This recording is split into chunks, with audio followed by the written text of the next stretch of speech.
And they said, gee, I hope Hezbollah doesn't attack from the north, because that's the most vulnerable spot. I said, wait a minute.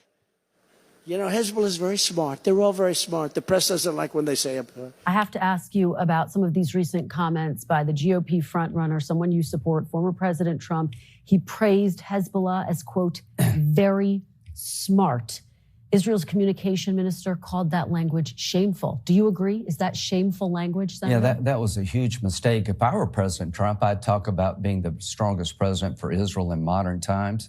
He issued a statement 2 days ago. I stand with Bibi. I stand with Israel. Yeah, it was a mistake. He's on the right track. What's up, everybody? Major Retired Richard Ojeda here. And would Donald Trump start World War III over something that he sees as a betrayal? Donald Trump has been blaming President Biden for the terror attacks in Israel. But does intelligence show otherwise? Did Donald give information to Russians in the Oval Office that was shared with Iran and Hamas? Senator, as you know, he also criticized Prime Minister Netanyahu as well. And a lot of people saw that as a personal attack because Netanyahu has recognized President Biden as a duly elected president. Do you think that's appropriate at this moment? No, I thought it was not helpful. But Hezbollah, they're very smart. They weren't ready. You know, say what you want. Israel was not ready. This was a big surprise. This was a terrible thing that happened. They weren't ready. Kristen Welker, host of NBC's Meet the Press, confronted South Carolina Senator Lindsey Graham over Donald Trump's recent comments on the terrorist attacks in Israel. Donald made some outrageous claims last week where he called the defense minister of Israel a jerk. Trump also tried to portray Benjamin Netanyahu as incompetent and praised Hamas for being very smart. Graham, who has been a Trump bootlicker for years, even called Trump's comments a huge mistake and not helping the situation. But are those comments disqualifying for the former president to be attacking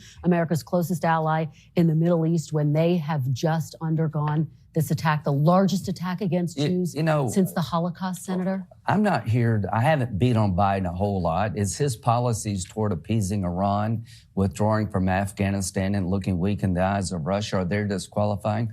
We'll have an election. President Trump was a strong president. They were afraid of him. Iran was afraid of him, and Russia was afraid of him. We've lost deterrence.